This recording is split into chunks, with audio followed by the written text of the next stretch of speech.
제43장 귀를 기울여라. 쉿, 카바코 저 소리 들었나? 한밤중이었다.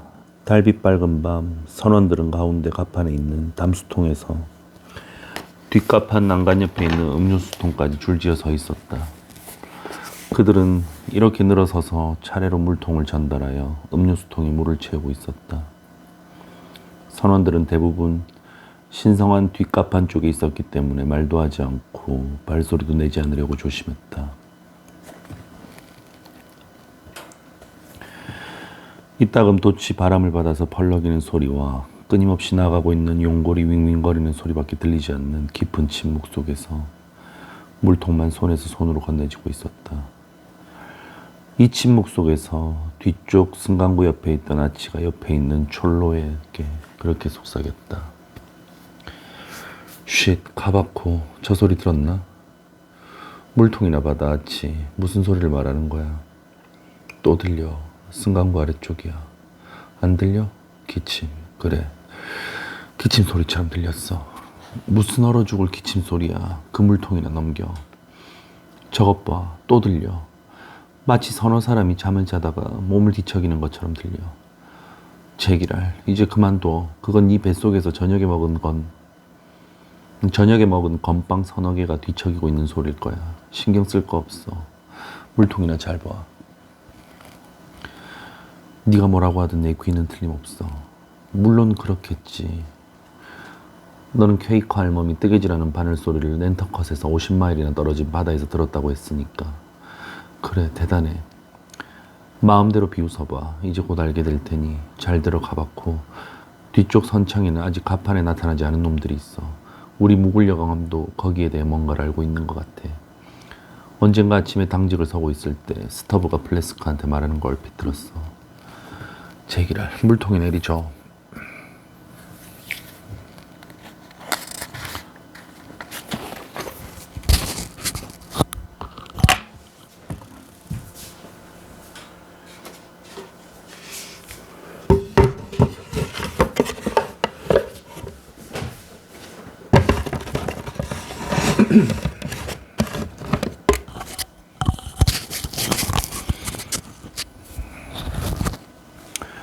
제44장 해도. 에이헤브 선장이 자신의 목적에 대해 부하 선원들의 열렬한 승인을 얻은 그날 밤에 돌풍이 일어났다.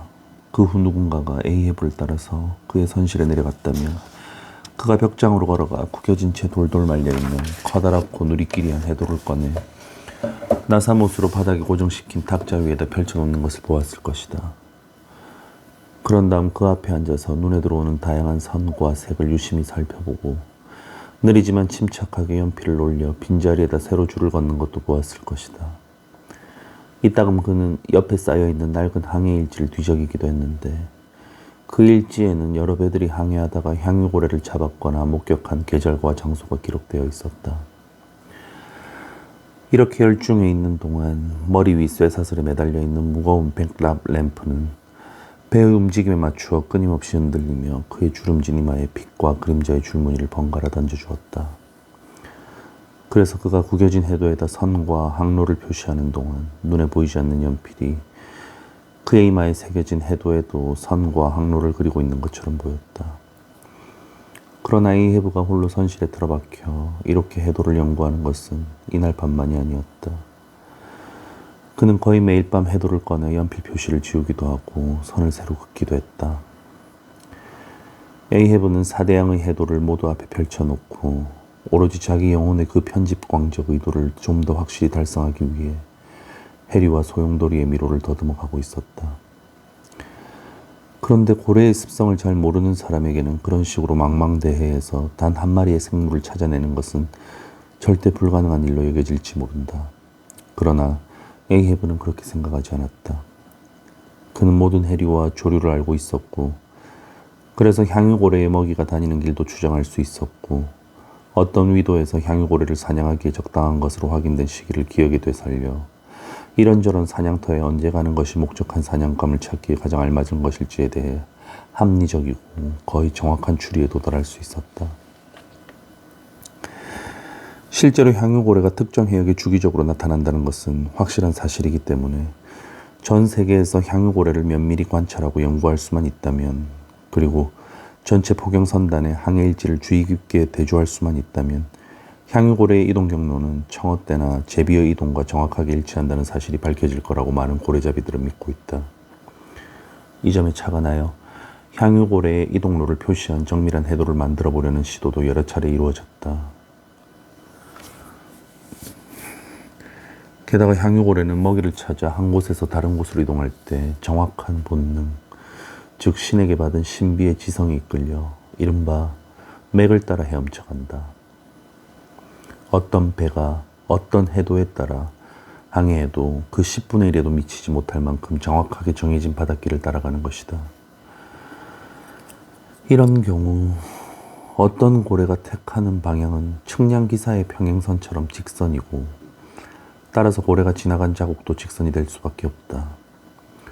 고래의 진로는 이 직선에 엄격하게 제한되지만 이럴 때 고래가 따라가는 자의적인 맥은 대개 너비가 몇 마일에 이른다. 대체로 맥은 혈관처럼 늘어나거나 줄어든다고 추정되기 때문이다. 하지만 그 너비는 이 마법의 수역을 조심스럽게 미끄러져가는 포경선의 돛대 꼭대기에서 육안으로 볼 수 있는 거리를 절대로 벗어나지 않는다. 요컨대 어느 특정한 계절에 그 수역 안에서 그 길을 따라 항해하면 이동하고 있는 고래를 거의 틀림없이 발견할 수 있다. 그래서 에이헤브는 이미 입증된 시기에 잘 알려진 먹이터에서 목표물과 만나기를 기대할 수 있을 뿐만 아니라 그 먹이터 사이의 넓은 바다를 건너가는 도중이라도 그 고래를 만날 가능성을 어느 정도 확보할 수 있도록 숙련된 솜씨로 알맞은 시간과 장소를 선택할 수 있었다. 언뜻 보기에 이 상황은 광적이면서도 체계적인 그의 계획을 더욱 복잡하게 만드는 것처럼 보였지만 실제로는 아마 그렇지 않았을 것이다. 무리를 지어다니는 향유고래는 어떤 먹이터에 들르는 시기가 정해져 있지만 올해 어떤 위도나 경도에 나타난 향유고래 무리가 작년에 거기서 발견된 무리와 같은 무리라고 단정할 수는 없다.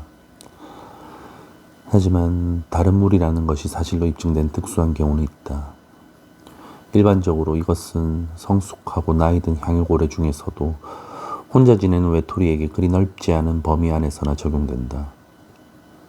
따라서 모비딕이 지난해에 예컨대 인도양의 셰이셸 어장이나 일본 연해의 화산만에 나타났다고 해서 피쿼드호가 이듬해 같은 계절에 그 중요한 곳을 찾는다 해도 반드시 그곳에서 모비딕을 만나리라는 보장은 없다. 물론 모비딕이 이따금 나타난다는 다른 먹이터도 마찬가지다. 이런 곳들은 모두 그가 이따금 들르는 바다의 여인숙일 뿐 오래 거주하는 곳은 아닌 듯하다. 지금까지 에이헤브가 목적을 달성할 가능성에 대해 이야기할 경우 부차적이고 추정적이고 특별한 전망이 그에게 유리한 경우만 언급되었다. 하지만 특정한 시기에 특정한 장소에 갈 수만 있다면 모든 가능성은 개연성이 되고 에이헤브가 즐겨 생각하듯 모든 가능성은 거의 확실성에 가까울 것이다. 그 특정한 시기와 장소는 전문용어로 말하면 적도 시기와 결부되어 있다. 몇 년 동안 계속해서 바로 그 시기에 그 해역에서 모비딕이 주기적으로 발견된 것이다. 1년을 주기로 회전하는 태양이 어느 일정한 기간 동안 황도 12궁 가운데 한자리에 머물러 있듯이 모비딕도 그 무렵 그 해역에 나타나서 한동안 머무르곤 했다.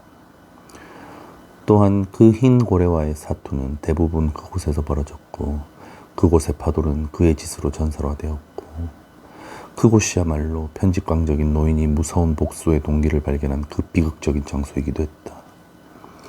그러나 이 단호한 추격에 집요한 영혼을 던져 주의 깊게 경계를 게을리하지 않고 있는 에이헤브로서는 위에서 말한 궁극적인 사실 하나에만, 설령 그 사실이 아무리 희망을 실제보다 돋보이게 해줄지라도 모든 희망을 걸 수는 없을 테고, 원한에 사무쳐 잠도 이루지 못하고 반드시 복수하고야 말겠다고 맹세한 그가 초조한 마음을 가라앉히고 특정한 시기에 특정한 해역에 이를 때까지 모든 추적을 연기할 수도 없었다. 그런데 피쿼드호가 낸터컷을 떠난 것은 바야흐로 이 적도 시기가 시작될 무렵이었다. 따라서 제 아무리 애를 써도 남쪽으로 내려가서 혼곳을 돈 다음 남이 60도에서 0도까지 위도로 무려 60도를 내려가서 시간에 맞게 적도 아래의 태평양으로 나가는 것은 불가능했다. 그렇다면 다음 시기까지 기다릴 수밖에 없다. 그러나 피커도가 시기에 맞지 않게 너무 일찍 출항한 것은 바로 이런 사태를 고려하여 에이헤브가 은밀히 결정한 일일 것이다. 지금부터 다음 시기까지는 365번의 낮과 밤이 있기 때문이다. 그 기간을 육지에서 초조하게 기다리기보다는 바다로 나가서 잡다한 고래를 잡는 편이 나았고, 주기적으로 찾아가는 먹이터에서 멀리 떨어진 바다에서 휴가를 보내고 있는 흰 고래가 우연히 페르시아만 바퀴나 벵골만이나 중국해를 비롯하여 그의 종족이 자주 출몰하는 다른 바다에서 그 주름진 이마를 드러낸다면 인도양의 몬순, 남아메리카의 팜파스, 아프리카의 하르마탄, 무역풍 등 요컨대 지중해의 동풍과 아라비아의 열풍을 제외한 바람이라면 어떤 바람이든지 지구 위를 구불구불 떠돌아다니는 피커도호의 항로로 모비딕을 몰아넣을 수도 있는 것이다. 그런데 이 모든 것을 인정하더라도 신중하고 냉정하게 생각해보면 그것은 터무니없는 생각으로밖에 여겨지지 않는다. 끝없이 넓은 대양에서 혼자 다뤄다니는 고래 한 마리를 만난다 해도 그게 바로 그 고래라고 확인하는 것은 마치 사람이 우글거리고 있는 콘스탄티노플의 큰 거리에서 흰 수염을 기른 이슬람 율법학자 한 사람을 찾는 것만큼이나 어려운 일이 아닐까. 아니, 그렇지 않다. 모비딕 특유의 눈처럼 하얀 이마와 혹은 절대로 잘못 볼 여지가 없다. 에이헤브는 자정이 지난 뒤에도 한참 동안 해도에 골몰하다가 다시 골똘한 생각에 잠겼을 때 이렇게 중얼거렸다. 나는 그놈한테 표차를 달았잖아. 표차를 달았는데 놈이 도망칠 수 있겠어? 그놈의 넓은 지느러미는 길 잃은 양의 귀처럼 꼬챙이에 꿰어져 구워지지. 여기까지 생각하면 그의 미친 마음은 숨가쁜 경주라도 버리는 것처럼 달리곤 했다. 그러다가 결국에는 골똘한 생각으로 말미암은 피로와 현기증이 그를 덮쳤다. 그는 갑판에 나가 바람을 쐬면서 기운을 차리려고 했다. 오 신이여, 이루지 못한 복수의 열망에 사로잡혀 있는 저 사나이는 어떤 고통을 참고 있는 것입니까? 그는 손을 움켜쥔 채 잠자고 잠에서 깨어나면 그의 손톱은 손바닥 안에서 피투성이가 되어 있습니다. 이따금 에이헤브는 밤중에 견딜 수 없이 생생하여 심신을 지치게 하는 꿈을 꾸고 그물 침대에서 뛰쳐나오곤 했다.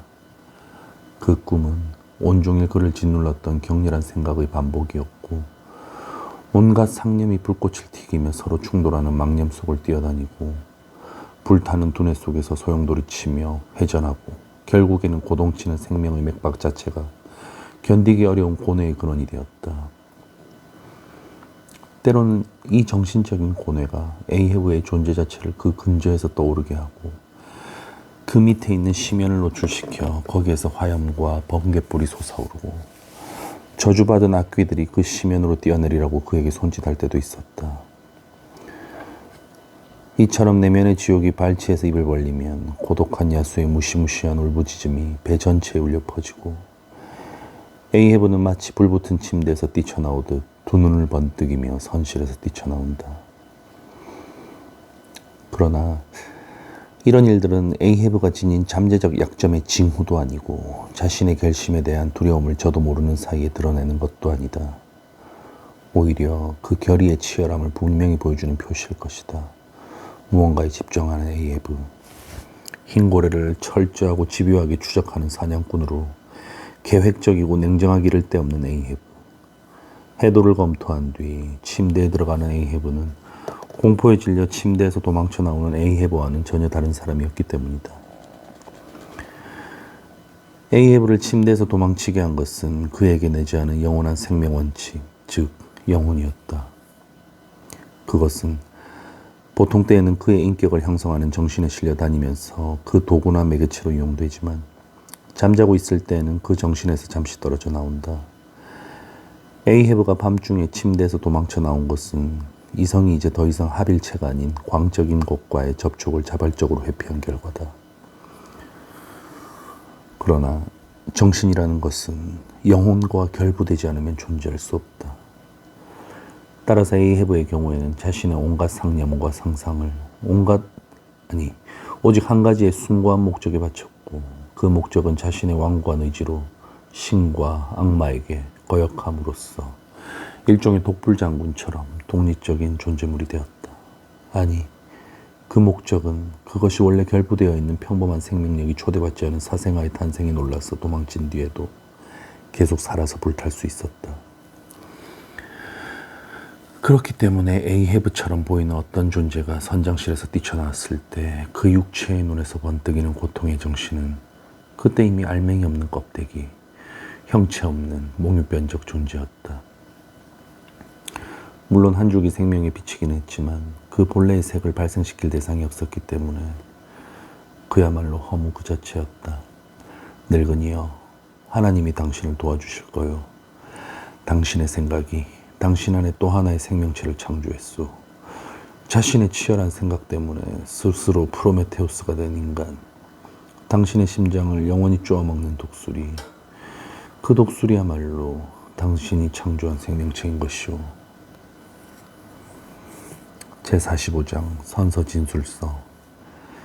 이 책에 나오는 이야기에 관한 한 향유고래의 습성 가운데 흥미롭고 특이한 한두 가지 점을 간접적으로 언급했다는 점에서 앞장의 앞부분은 이 책의 어느 장에 못지않게 중요하다. 하지만 그 주제를 더 상세히 설명하지 않고는 충분히 알 수 없고, 더욱이 이 주제 전반에 대한 지식이 없는 사람들이 이 이야기의 주요 대목의 진실성에 대해 품을 수도 있는 의혹을 완전히 제거하기 위해서도 더 상세한 부연 설명이 필요하다. 나는 이 일을 조직적으로 처리할 생각은 없다. 다만 고래잡이로서 실제로 또는 확실히 알고 있는 몇 가지 사실을 따로 인용하여 바람직한 효과를 얻을 수만 있다면 그것으로 만족하겠다. 그럼으로써 내가 원하는 결론이 저절로 자연스럽게 나올 것이다. 첫째, 작사를 맞은 고래가 그 당시에는 완전한 탈출에 성공했지만 얼마 후 어떤 경우에는 3년 뒤 다시 같은 사람에게 잡혀서 고래의 몸뚱이에서 동일인의 기호가 표시된 2개의 작살이 나온 경우를 나는 3번 목격했다. 그 중에서도 2개의 작살이 3년 간격으로 던져진 경우를 보면 그 작살을 던진 자는 그동안 무역선을 타고 아프리카로 항해했고, 아프리카에 상륙한 뒤에는 탐험대에 참가해서 내륙 깊숙이 들어가 거의 2년 동안 오지를 여행했고, 독사와 야만인, 호랑이, 도끼를 비롯하여 미지의 지역 심장부를 방랑하는 데 따르기 마련인 온갖 위험에 위협받고 있었다. 한편 그가 던진 작살에 맞은 고래도 그동안 여행을 계속한 게 분명했다. 고래는 아프리카 해안을 옆구리로 스치면서 지구를 3바퀴는 돌았겠지만 그것도 아무 효과가 없었다. 이 사내와 이 고래가 다시 만났고 사람이 고래를 정복했다. 나는 이와 비슷한 경우를 3번 목격했는데 그중 2번은 이미 한 번 공격받은 고래였고, 2번째 공격으로 고래를 잡은 뒤 그 시체에서 뽑아낸 2개의 작살에 각각 같은 사람의 기호가 새겨져 있는 것을 보았다.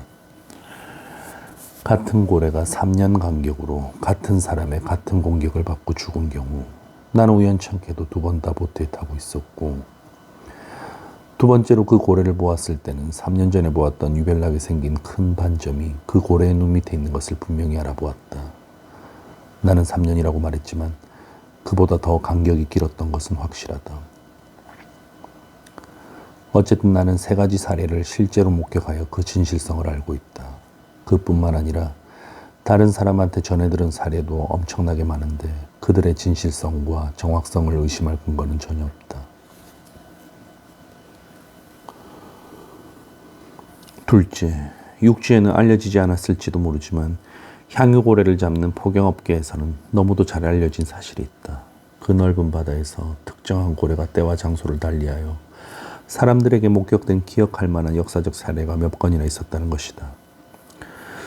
그런 고래가 그렇게 주목받게 된 이유는 그 고래가 다른 고래들과 확연히 구별되는 신체적 특징을 가지고 있었기 때문만은 아니다.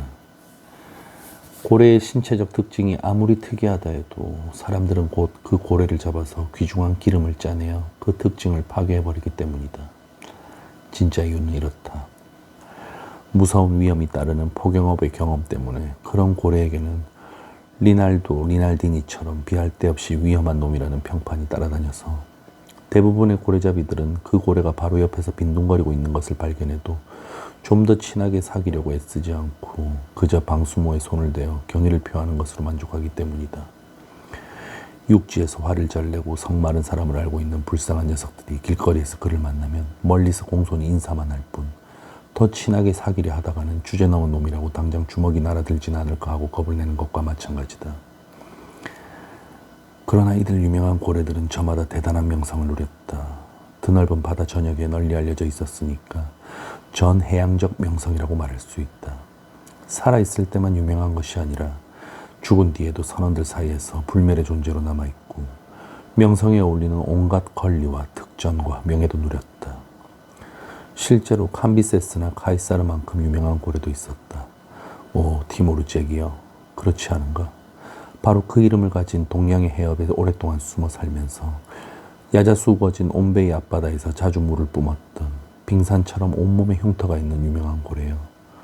오, 뉴질랜드 톰이여, 그렇지 않은가? 문신제도 근처에서 고래가 지나간 자국을 가로지른 모든 순항선의 공포의 대상이었던 그대여. 오, 일본의 왕 모르칸이여, 그렇지 않은가? 높이 쏘아 올린 물줄기가 때로는 하늘을 배경으로 높이 솟아있는 새하얀 십자가 같았다는 그대여. 칠레 고래 돈 미겔이여, 그렇지 않은가? 늙은 거북처럼 신비로운 상형 문자를 등에 새긴 그대여. 알기 쉽게 말해서 이들 네 마리의 고래는 마리우스나 술라가 고전학자들에게 잘 알려져 있는 것만큼이나 고래학도에게 잘 알려져 있다. 그러나 이것이 전부가 아니다. 뉴질랜드 톰과 돈 미겔은 여러 포경선의 보트를 파괴하여 여러 번 대소동을 일으킨 뒤 결국에는 용감무쌍한 포경선 선장들에게 체계적으로 추적당한 끝에 죽고 말았다. 이 선장들은 닻을 올릴 때 이미 명확한 목적을 가지고 있었다. 그것은 옛날 처치 대위가 네로겐시 숲을 뚫고 나아갈 때 인디언 왕 필립의 1등 전사로서 흉악하고 잔인무도하기로 악명 높은 애너원을 생포할 계획을 처음부터 갖고 있었던 것과 마찬가지다. 그런데 흰 고래에 대한 이 이야기 전체, 그 중에서도 특히 비극적인 결말이 모든 점에서 합리적이라는 것을 인쇄된 형태로 분명히 인식시키기 위해 내가 중요하다고 생각하는 한두 가지 점을 더 언급하기에는 지금이 가장 적당한 기회인 듯하다. 진실도 오류와 마찬가지로 충분한 증거의 뒷받침을 필요로 하는 것은 참으로 맥풀리는 일이지만 이것도 그런 한심한 경우의 하나이기 때문이다. 대부분의 육지 사람들은 너무나 명백한 세계의 경위에 대해서도 전혀 모르기 때문에 포경업의 역사적 사실과 그 밖의 명백한 사실들을 알려주지 않으면 그들은 이 모비딕에 관한 이야기를 한낱 괴물의 우화로 치부하거나 심지어는 소름 끼치고 참을 수 없는 비유담으로 이길지도 모른다.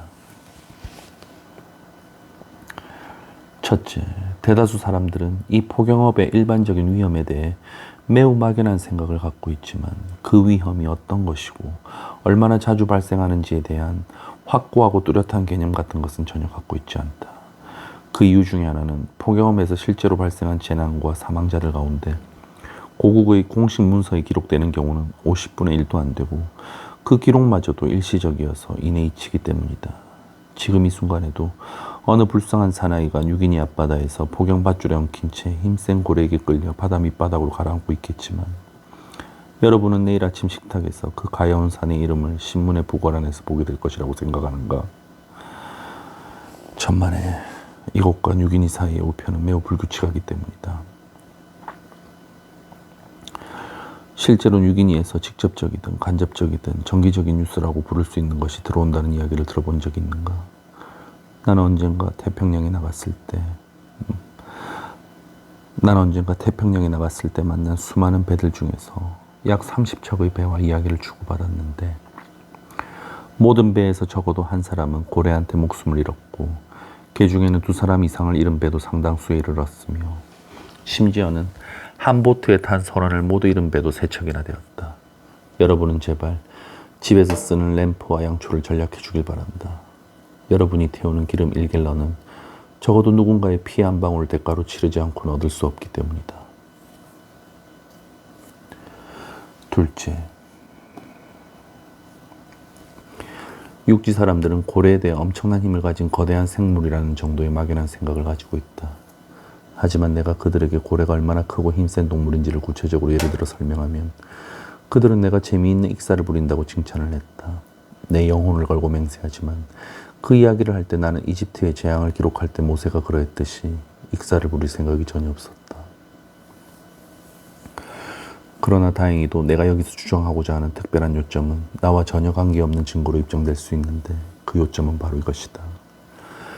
향유고래는 어떤 경우에는 계획적으로 큰 배에 구멍을 뚫어서 완전히 파괴해버리고 침몰시킬 수 있을 만큼 힘이 세고 지혜롭고 교활하며 악랄하다.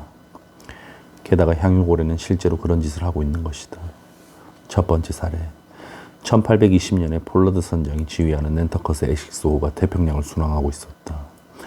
어느 날 고래가 내뿜는 물줄기를 보고 보트를 내려 향유고래 떼를 추격했다. 오래지 않아 고래 몇 마리가 상처를 입었다. 그때 보트를 피해 달아나고 있던 거대한 고래 한 마리가 갑자기 물 위에서 뛰쳐나오더니 곧장 본선을 향해 돌진했다. 이마로 선체를 들이받아서 구멍을 뚫어놓자 10분도 지나기 전에 배는 옆으로 쓰러져 가라앉고 말았다. 그 후 널빤지 하나 발견되지 않았다. 호된 시련을 겪은 끝에 일부 선원은 보트를 타고 육지에 이르렀다. 마침내 구사일생으로 고향에 돌아온 폴라드 선장은 다른 배를 지휘하여 다시 태평양으로 향했지만 미지의 암초를 만나 다시 난파하고 말았다. 두 번째로 배를 잃은 그는 당장 바다와 인연을 끊고 그 후 다시는 바다로 나가지 않았다.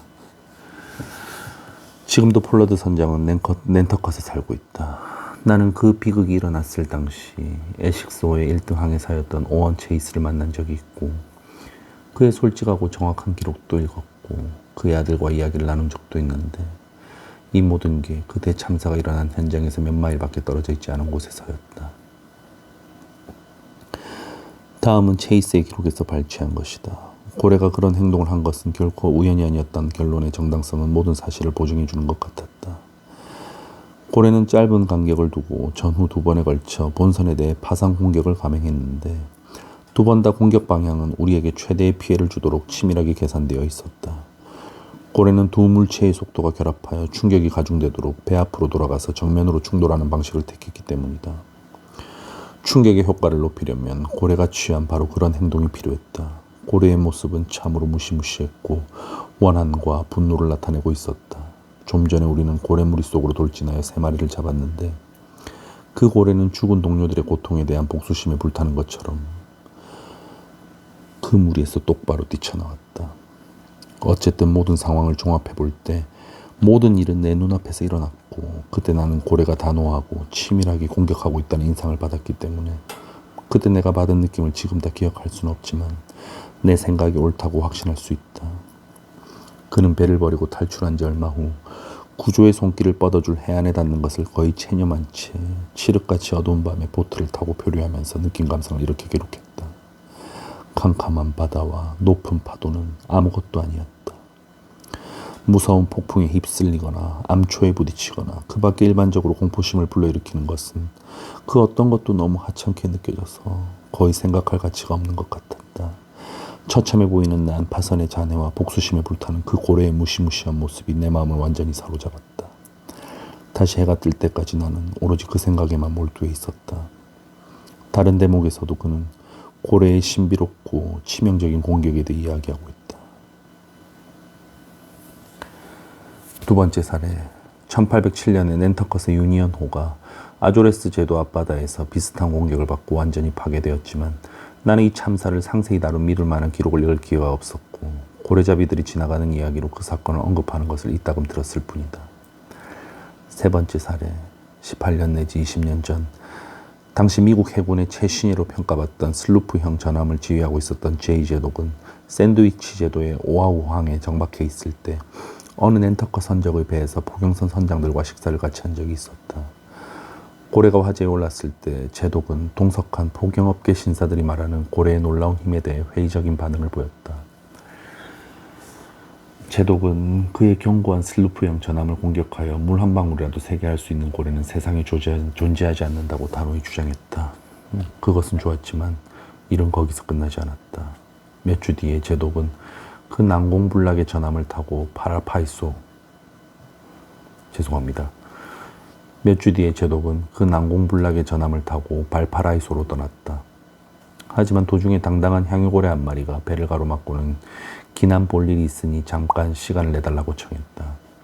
그 기난 볼일이란 제독의 배에 한 방 먹이는 것이었고, 제독은 펌프를 총동원하여 물을 퍼내면서 배를 수리하기 위해 가장 가까운 항구로 곧장 달려갔다. 나는 미신을 믿는 사람은 아니지만 제독과 그 고래의 면담은 신의 뜻이었다고 생각한다. 타르수스의 사울도 이와 비슷한 공포를 겪고 불신에서 믿음으로 전향하지 않았던가. 분명히 말하지만 향유고래는 어떤 허튼 소리도 참아주지 않을 것이다. 이 점과 관련하여 랑스도르프의 항해기를 언급해두고자 하는데, 이 책에는 특히 필자의 흥미를 끄는 내용이 담겨있기 때문이다. 여러분도 알고 있겠지만 랑스도르프는 근세기 초에 러시아 제독 크루젠슈테른의 유명한 항해에 동행한 사람이다. 랑스도르프의 항해기 제17장은 이렇게 시작된다. 5월 13일까지는 항해 준비가 완전히 끝났고 우리는 이튿날 오호츠크항을 떠났다. 날씨는 더없이 맑았지만 견딜 수 없을 만큼 추워서 우리는 모피옷을 계속 걸치고 있어야 했다. 며칠 동안은 바람이 거의 없었지만 19일째 되는 날에야 겨우 북서쪽에서 상쾌한 바람이 불어왔다. 본선보다 더 몸집이 큰 유별나게 커다란 고래가 해수면에 누워 있었지만 돛을 모두 올리고 전속력으로 달리던 배가 고래와 충돌하기 직전까지 갑판에서 그 고래를 발견한 사람은 아마도 없었기 때문에 고래와의 충돌은 피할 수 없었다. 그 순간 이 거대한 동물이 등을 수직으로 세우고 배를 물에서 적어도 1m 높이까지 들어올렸기 때문에 우리는 절박한 위험에 빠지게 되었다. 돛대는 비틀거리고 돛은 완전히 떨어져 나갔다. 밑에 있던 우리는 배가 암초에 부딪힌 줄 알고 즉시 갑판으로 뛰쳐나왔다. 그런데 암초 대신 우리가 본 것은 진지하고 엄숙하게 헤엄쳐 사라지는 괴물의 모습이었다. 드볼프 선장은 배가 이 충격으로 파손되었는지 점검하려고 즉시 펌프를 살펴보았지만 다행히도 손상된 곳은 없었다. 그런데 이 배의 지휘자로 언급된 드볼프 선장은 뉴잉글랜드 사람이며 오랫동안 선장으로서 놀라운 모험 생활을 한 뒤 지금은 보스턴 근교의 도체스터 마을에 살고 있는데 나는 그분의 조카라는 영광을 누리고 있다. 나는 랑스도르프의 항해기에서 특히 이 대목에 관해 삼촌에게 물어보았는데 삼촌은 그 기록이 모두 사실이라고 증언한다. 하지만 그 배는 결코 큰 배가 아니었고 시베리아 해안에서 만들어진 러시아 배였다. 삼촌은 미국에서 타고 긴 배를 오늘 컨디션 안 좋네요. 삼촌은 미국에서 타고 간 배를 팔아넘긴 뒤 그 배를 샀다고 한다. 진정한 경이로 가득 찬 구식 모험담. 파란만장하고 남자다운 그 책. 댐피어의 옛 친구인 라이어넬 웨이퍼의 항해기에도 방금 랑스도르프의 책에서 인용한 것과 비슷한 사건이 기록되어 있기 때문에 필요하다면 그것을 입증해주는 예로서 여기에 웨이퍼의 기록을 끼워넣지 않을 수 없다. 라이어넬은 후안 페르난데스 제도를 향해 달리고 있었던 것 같다. 그는 말하기를 거기로 가는 길에 아침 4시경 미국 본토에서 150리그 떨어진 지점에 있을 때 우리 배가 격렬한 충격을 느꼈다. 선원들은 깜짝 놀라 이것이 어디이고 무엇을 생각해야 할지도 알 수 없게 되었다. 우리는 모두 죽음을 각오하기 시작했다. 사실 그 충격은 너무 갑작스럽고 격렬했기 때문에 우리는 당연히 배가 암초에 걸린 줄 알았다. 그런데 놀라움이 좀 진정된 뒤 치견을 내려 수심을 재보았지만 납덩이가 바다 밑바닥에 닿지 않았다. 갑작스러운 충격으로 대포는 되짜에서 튀어올랐고 일부 선원은 그물 침대에서 내동댕이 쳐졌고 총을 베고 누워있던 데이비드 선장은 선실 밖으로 튕겨나가고 말았다. 라이어넬은 이 충격을 지진 탓으로 돌리고 그것을 입증하기 위해 그 무렵 어딘가에서 일어나 스페인 식민지에 큰 피해를 주었던 대지진이 있었음을 말하고 있다. 하지만 그 새벽녘의 어둠 속에서 보이지 않는 고래가 선체를 밑에서 들이받아 수직으로 들어올린 것이 그 충격의 원인이었다 해도 나는 별로 놀라지 않을 것이다. 나는 향유고래가 때때로 막강한 힘과 악의를 보여준 사례를 많이 알고 있기 때문에 몇 가지를 더 열거할 수도 있다. 향유고래는 공격하고 있는 포경보트를 본선까지 쫓아갔을 뿐만 아니라 그 본선 자체를 추격한 경우도 여러 번 있었던 것으로 알려져 있다. 본선 갑판에서 소나기처럼 창사를 던져도 향유고래는 끄떡하지 않고 오랫동안 본선을 뒤쫓았다고 한다. 영국 배인 퓨지올호는 그 점에 대해 말하고 있다. 향유고래의 힘에 대해 말할 것 같으면 도망치는 향유고래에 박힌 잣살 밧줄을 파도가 잔잔할 때 본선으로 옮겨 단단히 고정시킨 경우가 있었다.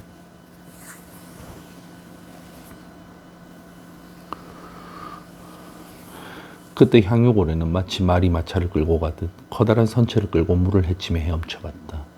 또한 작살에 맞은 향유고래에게 기력을 회복할 시간을 여유를 주면 맹목적인 분노로 날뛰는 대신 추적자들을 파멸시키려는 의도적인 계획을 가지고 행동하는 것도 자주 관찰된다.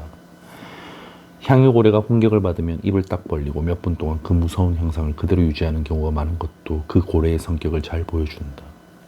하지만 나는 마지막으로 놀랍고 의미심장한 예를 한 가지만 더 드는 것으로 만족하겠다.